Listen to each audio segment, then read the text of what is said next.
तो आनंद की प्राप्ति में दूसरी चीज बाधा है धाम। धाम माने मेरा पना।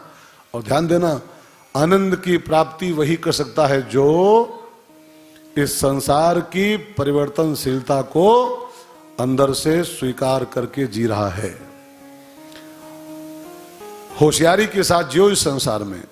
ये संसार नित्य परिवर्तनशील है, ये रोज बदल रहा है, नित्य। अच्छा बताओ, आज के 10 साल के पहले जैसा आपका फेस था, जो चमड़ी थी वैसी आज रह गई? रह गई वैसे? जैसे बाल आपके आज के 10 साल पहले तो वैसे आज हैं? लाख डाई करो लेकिन तब हूं वैसे हैं? वैसे नहीं। दांत वैसे हैं अब? जब यार इसको नहीं संभाल पा रहे हो, ये आपका स्थिर नहीं है, ये रोज बदल रहा है, रोज चमड़ी लटक रही है, रोज दांत गिर रहे हैं, रोज बाल सफेद हो रहे हैं। इस संसार में आनंद भरा जीवन जीने की एक सैद्धांतिक बात है। आनंद वही पा सकता है जो धाम का भी त्याग कर दे। धाम का त्याग करना माने मेरेपन का त्याग करना। ये हमारा कुछ नहीं, ये सब नित्य जा रहा है, ये सब खिसक रहा है। एक संत बोल रहे थे, ये संसार बहती हुई धारा है, बहती धारा। और आप जानते हो धारा कभी भी स्थिर नहीं होती है। ये संसार रुका नहीं है, ये सनई संस्कृति धीरे धीरे बह रहा है, जो धीरे धीरे भागा जा रहा है सब, ये उसको संसार कहते हैं। आपको लग रहा है सब रुका है, ये कुछ रुका नहीं है, ये सब जा रहा है, सब जा रहा है। अच्छा ये बताओ, ये हाल जब बना था अभी 2 साल पहले, वैसे हाल अभी है? ये वैसे हाल, ये 2 साल जा चुका, ये 2 साल गया। आप जिस दिन पैदा होते हो उसी दिन से आप जाने लगते हो, उसी दिन से। 1 दिन के हो गए, 2 दिन के हुए, 7 दिन के हुए, तो 7 दिन के नहीं हुए, 7 दिन गए आप, 7 दिन गए। जैसे मान लो किसी की उम्र 70 साल लेके आया, फर्ज करो कोई किसी को मरना है 70 साल में, तो 10 साल का जब हुआ हो तो बड़ा थोड़ा हुआ, वो लगता है कि भैया बड़े हो रहे हैं, बड़े नहीं हो रहे हैं। वो 70 लेके आया था -10, अब वो 60 बचा खाली। 20 साल का हो तो बड़े थोड़ा हो रहे हैं, वो -20, वो 50 साल बचे केवल। 20 गए, 20 मर चुके, 20 साल मर चुके उनके। वो लगता है खाली happy birthday to you, happy birthday खाक, और रोने का दिन होता है कि हमारे बच्चे के आज 1 साल और गया है, इसका 1 साल और खिसक गया पीछे। यहां सब बढ़ नहीं रहा, यह सब दिन दिन घट रहा है, दिन दिन सब घट रहा है। अभी हाल ये 2 साल पुराना हो गया, फिर 3 साल पुराना हो गया, फिर 4 साल पुराना हो गया, फिर 5 साल पुराना हो गया। नया थोड़ा हो रहा है, ये जिस दिन से बना है इसकी छत खुली है, ये 1 साल पुराना, 2 साल पुराना, 3 साल पुराना, 4 साल पुराना, 50 साल बाद खंडहर, 100 साल बाद गिरेगा, 50 साल बाद गिरेगा। ये नया नहीं हो रहा है, ये जब से खुला है तब से नित्य पुराना हो रहा है, नित्य जा रहा है। बात समझ रहे हो मेरी? नहीं समझ रहे? आनंद की प्राप्ति करना है, अंदर से इस बात को बिल्कुल पकड़ के जियो कि संसार जा रहा है, सब ये सब जा रहा है, यहां कुछ भी टिकाऊ नहीं है, सब जा रहा है। अब इसके जाने जाते पने को, इसकी इस परिवर्तनशीलता को जो कबूल करके जीता है, धाये धाम काम सब त्यागी, वो आनंद की प्राप्ति कर पाता है, वो राम को पाता है। राम को पाना है तो ये सिद्धांत है। जनकपुरवासी धाये धाम काम सब त्यागी, धाये धाम काम सब त्यागी, मनहु रंक निधि लूटन लागी, मनहु रंक निधि लूटन लागी, ओ मनहु रंक निधि लूटन लागी। जनकपुरवासी सब काम धाम को छोड़कर, और तीसरा एक शब्द और इसमें छिपा है, धाये। धाम काम त्यागी, ये तो एक बात हो गई, लेकिन धाये दूसरी बात हो गई। राम को पाना है तो धाये, धाये माने क्या होता है? धाये माने अब दौड़ना। यह भी राम को पाने की एक बहुत अकाट्य सिद्धांत है राम को पाने का, कि राम को पाने के लिए दौड़ना पड़ता है, दौड़ना पड़ता है। दौड़ना माने रनिंग नहीं, देह से नहीं, मन से दौड़ना होता है। राम को पाने के लिए देह की दौड़ नहीं चाहिए, राम को पाने के लिए मन की व्याकुलता, मन की आकुलता, मन की तड़प, मन की बेचैनी कि ठाकुर कब मिलोगे, ठाकुर कब मिलोगे। ध्रुव 5 साल का था, मिल गए थे उसको आप। प्रहलाद जी 7 साल के थे, उसको मिल गए थे। और हम लोग 70-72 साल के, 35-40 साल के हो गए। 5 साल का ध्रुव आपको पा गया था, हम 50 साल के होने को आ गए, कब मिलोगे। ये जो मन की अकुलाहट है, मन की जो तड़प है, मन की जो बेचैनी है, इट मीन्स धाये धाये। और जब तक ये रनिंग नहीं आपके जीवन में आएगी, ये अकुलाहट नहीं आएगी, ये बेचैनी नहीं आएगी, तब तक राम नहीं मिलते हैं। गोपियां भागवत में दौड़ी थी सब, दौड़ी थे। जब बंसी बजी कन्हैया की तो दौड़ पड़ी सब। वही धाई थी जब गोपियां।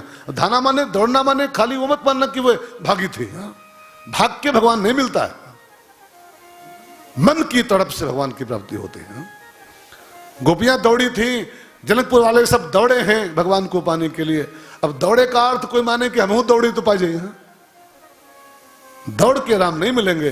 दौड़ना माने होता है मन की बेचैनी। ठाकुर ठाकुर कब आएगा मेरा सांवरिया, हे ठाकुर कब आओगे, कब आएगा मेरा सांवरिया, कब आएगा मेरा सांवरिया, कब आएगा मेरा सांवरिया, कब आएगा, कब आएगा मेरा सांवरिया।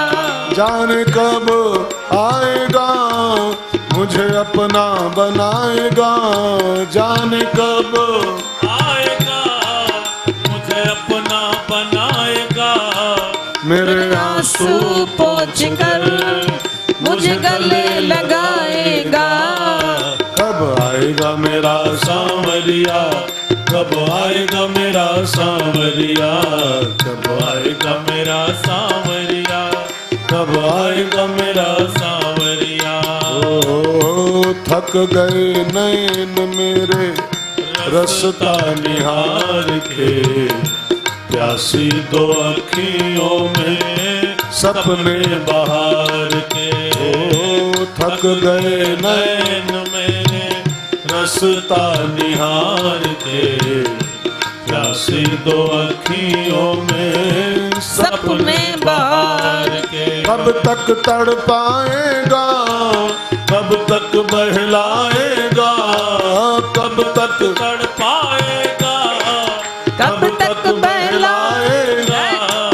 मेरे आंसू पोंछ कर मुझे गले लगाएगा।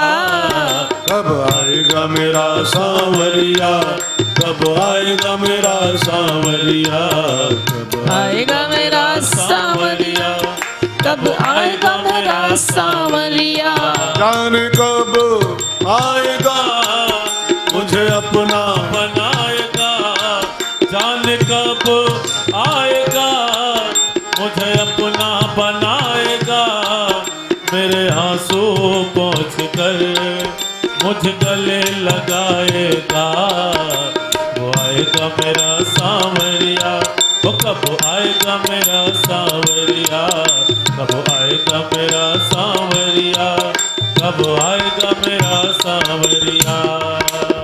एक तो काम और धाम का त्याग करें और दूसरे धाएं, दौड़े मन से। और ये 2 शर्तें जब इंसान पूरी कर पाएगा तब उसको राम माने आनंद की प्राप्ति जीवन में होगी। जनकपुरवासी पुरुष तो सब आ गए, पुरुष तो पुरुष। अब जनकपुर की युवतियां महिलाएं जब सुनी कि राम जी आए हैं और दर्शन हमें भी करना है, राम दर्शन अवश्य देखिए देखन जोगू, तो दर्शन हमें भी करना है। लेकिन महिलाओं का तो पहले बड़ा मामला टेढ़ा था। पुरुष तो निकल सकते थे घर के बाहर, लेकिन महिलाओं पर पहले बड़ी दफाएं थी, बड़े बाउंडेशन थे कि नहीं। तो महिलाएं बेचारी सुनी तो भले कि राम जी आए हैं, दर्शन करना है, लेकिन जाएं कैसे। घर के बाहर निकलना मुश्किल था। पहले की सासुएं बड़ी खतरनाक होती थी, आजकल की सासुएं बड़ी सीधी हो गई हैं। पहले की सासुएं अरे राम कहो राम कहो, पावे तो बहुरिया को कच्चे खा जाए। मैंने कहीं सुना था कि सास माने क्या होता है, तो एक महात्मा ने उत्तर दिया कि सास माने होता है जो अपनी बहू को चैन की सांस न लेने दे, बहू की चैन की सांस लेना बंद कर दे, उसको सांस के सांस। एक महात्मा बोले थे सासू माने होता है, सासू माने सासू बोलते सासू, सा माने सारे, सु माने सुर, जो अपनी बहुरिया के सारे सुरय बंद कर दे, उसको बोलते हैं सासू। सब पर लागू नहीं होता लेकिन अधिकतम। अब आजकल की बेचारी सासुएं बहुत भयभीत जीवन जी रही हैं, कहती हैं महाराज अब जैसी है वैसी है, अब एडजस्ट कर रहे हैं, नाई कुछ कर बोलेंगी तो बढ़ोती जेल में बितवाएगी। हाँ आजकल बहुरिया एक एफआईआर कह दे, एक एफआईआर खाली क्या हुआ, बूढ़ा कहीं जेल कट दे, बूढ़ा जाके चक्की पीसिंग, चक्की बूढ़ा पीसिंग, अब कौन बढ़ोती जेल में बितावे। इसलिए बहुत सी सासुएं बेचारी अब खुखार होने के बाद भी अपने को एडजस्ट कर ली हैं कि बेटा तुम जियो मौज में, हाँ जियो। कहने का अभिप्राय मेरे भाई बहनों, तो महिलाएं अब ये तो आजकल, अभी तक ये थप था, अब आजकल जीन्स छाप बहुरी आ गई, जीन्स वाली। भाई बहनों अब महिलाएं सुनी तो जनकपुर की कि राम जी आए हैं, दर्शन करना है, लेकिन जाएं कैसे, तो बेचारी साहब छतों पर चढ़ गई और छत पर से राम जी को देखना शुरू किया। सब ऊपर से झांके राम जी कैसे हैं, दर्शन कर ले राम जी का, जानकी जी का दुल्हा कैसा है। महिलाओं में दूसरों का दुल्हा देखने की बड़ी वो होती है, बारात आती है तो दुल्हा देखने के चक्कर में सब छज्जा पर चढ़ बैठते हैं, छज्जा पर। और एक दो नहीं, अगर 1700 महिलाएं हैं, और फिर सवेरे न्यूज आती है कि छज्जा फाट गया, 17 मर गई, 17 मर गई। अब छज्जा पर जब 500 बैठेंगे दुल्हा जाके के लिए तो फाटेंगे नहीं छज्जा। अच्छा मैंने पूछा किसी महात्मा से कि ये बहनों में दूसरों का जब दुल्हा आता है, मैंने बारात आती है, तो उसको देखने की इतनी ये ललक क्यों होती है कि दुल्हा देखने की, दुल्हा कैस। मैंने पूछा एक महात्मा से कि किसी का दुल्हा देखने की बहनों में इतनी चाव काहे होता है, तो उसने कहा कि वो मैच करती है, देख के उस दुल्हा से अपने दुल्हा मैच करते हैं कि ईका नीक के हमान नीक है। मैंने हमारा जैसा है उसे घटिया है कि उसे बढ़िया का मिला है, वो मैच करने के चक्कर, जो अपने से अच्छा है तो हाँ दुल्हा तो ठीक है, और जो तनिक थोड़ा टेढ़ा मेढ़ा हुआ हमारा ठीक है, उससे हमारा उससे अच्छा है। तो अपने दुल्हा से उसके दुल्हा की मैचिंग करने के लिए जब छज्जा झूलती है और तो छज्जा फट जाता है तो फिर न्यूज जाती है कि 18-20 गई। अब सब युवतियां जो थी जनकपुर की सब छतों पर चढ़ करके ऊपर से राम जी को देख रही हैं। अब राम जी जो थे वो ऊपर देखते नहीं थे। राम जी का एक नियम था, आपको पता है शायद नहीं पता है, राम जी के जीवन का एक सिद्धांत लिखा हुआ है,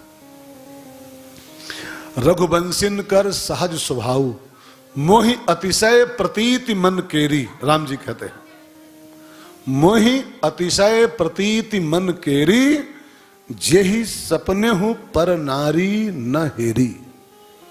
राम जी कहते हैं लक्ष्मण मुझको अपने मन पर पूरा भरोसा है कि मेरा मन कभी भी पर नारी क्यों दिखता नहीं, पर नारी क्यों नहीं जाता है। अब राम जी का नेचर, राम जी का स्वभाव है ये। अब ऊपर से नारियां सब झांक तो नहीं थी राम जी को, और सबका मन था कि राम जी एक बार ऊपर देखें हमारी ओर, ऊपर देखें तो एक बार राम जी का चेहरा दिखाई पड़ जाए, दर्शन पूरा हो जाए। लेकिन राम जी ऊपर देखे नहीं, तो बेचारी सब महिलाएं अब अतृप्त, दर्शन तो हो रहा है, बाकी बॉडी दिखाई पड़ रही, हाथ पांव कंधा बाजू पीठ सिर मुकुट पीतांबर, लेकिन चेहरा नहीं दिखाई। चेहरा चूंकि ऊपर राम देखे तो दिखाई पड़े, ऊपर थी सब महिलाएं। तो एक बूढ़ी महिला ने कहा एक गाना गा के इनसे विनती करो कि ऊपर देखें एक बार, एक गीत गाओ और गीत में ही इनसे कहो कि ऊपर देखें, तो ऊपर देख लेंगे तो हम लोगों की तृप्ति हो जाएगी, दर्शन पूरा हो जाएगा। तो ऊपर से महिलाएं सब राम जी को सुना सुना करके ये गीत गा रही हैं कि तनी हेरे रघुनाथ जी हमारी ओरिया, तनी हेरि रघुनाथ जी हमारी ओरिया, तनी हेरि रघुनाथ जी हमारी ओरिया, तनी हेरि रघुनाथ जी हमारी ओरिया, हे हमारी ओरिया, हे हमारी ओरिया, हे हमारी ओरिया, तनी हेरि रघुनाथ जी हमारी ओरिया, तनी हेरि रघुनाथ जी हमारी ओरिया, तनी हेरि रघुनाथ जी।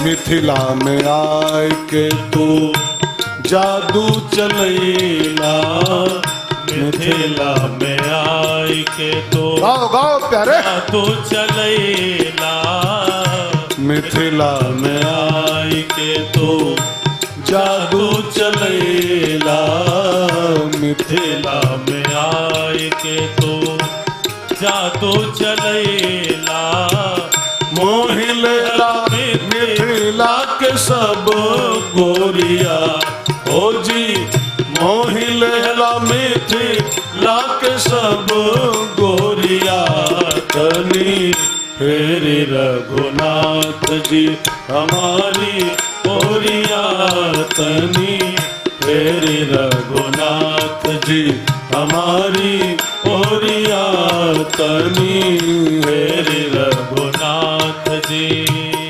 राम भद्राचार्य ही अब हंसी है रहो, राम भद्राचार्य ही जगत गुरु राम भद्राचार्य जी महाराज का लिखा हुआ भजन हम लोग सुन रहे हैं। राम भद्राचार्य ही अब हंसी है रहो, राम भद्राचार्य ही अब हंसी है रहो, जलज बिलो चन की कोरिया, हो जी जलज बिलो चन की कोरिया, तनी हेरि रघुनाथ जी हमारी ओरिया, तनी हेरि रघुनाथ जी हमारी ओरिया, हे हमारी ओरिया, हे हमारी ओरिया, हे हमारी ओरिया, हे हमारी ओरिया, हेरि रघुनाथ जी हमारी ओरिया, तनी हेरि रघुनाथ जी हमारी ओरिया, तनी हेरि रघुनाथ जी। गाते गाते बेचारी सब महिलाओं का गला चौक हो गया, लेकिन राम ने कहा लक्ष्मण ये कितनों गावें, लेकिन पर नारी की ओर बिल्कुल निगाह नहीं उठनी चाहिए, हम रघुवंश के पुरुष हैं। हाँ? रामचंद्र परदारान चक्षुषा नाभिवीक्षते, वाल्मीकि रामायण का श्लोक है। रामचंद्र ने अपनी आंखों से कभी भी पर नारी को देखा ही नहीं था, देखा नहीं। और एक बात शास्त्रों में लिखी है, जिस पुरुष का की निगाहें बहुत पर नारी के चेहरे में जाती हैं, बहुत। देखो एक मैंने आपसे परसों कहा था, एक बार देखना नेचुरल होता है, क्योंकि आंखें भगवान ने दी हैं, तो एक बार देखना किसी के चेहरे को नेचुरल है, ये प्राकृतिक बात है। लेकिन अटक के देखना किसी के चेहरे को, फंस के देखना किसी चेहरे को, और वहीं से इंसान, वहीं से पुरुष के पतन का रास्ता खुल जाता है। वहीं से साफ साफ लिखा है हमारे शास्त्रों में, पर नारी के चेहरे में विष होता है और पर नारी के चरणों में अमृत होता है। बिल्कुल खुला खुला, चेहरे में जहर और चरणों में अमृत। चरण माने होता है मात्र भाव से, पूज्य भाव से देखना। चरण निहारना माने जिस लक्ष्मण जी जानकी जी को कहते हैं मैंने तो चरण निहारे हैं, मैंने तो जानकी जी के हमेशा पांव ही पांव खड़े देखे। तो पांव देखना माने पांव ही नहीं देखे होंगे, जब साथ में थे तो खाली पांव ही देखे थे क्या? ऐसा नहीं। पांव देखना का अर्थ होता है नारी को पूज्य भाव से देखना, मातृ भाव से देखना, बहन के भाव से देखना, बेटी के भाव से देखना, ये हो गया चरण निहारना, ठीक है ना। और चेहरा देखना माने क्या हो गया? वो दूसरा भाव हो गया, फिर दूसरा भाव। और चेहरा में जिसकी निगाहें नारी में फंसी, पर नारी में, पर नारी की बात हो रही है यहाँ पर, अपनी पत्नी की बात नहीं हो रही, पर नारी की बात हो रही। बस उस पुरुष के पतन का रास्ता वहीं से खुल जाता है, फिर उसका उत्थान नहीं हो सकता। रामायण में विभीषण रावण से कहता है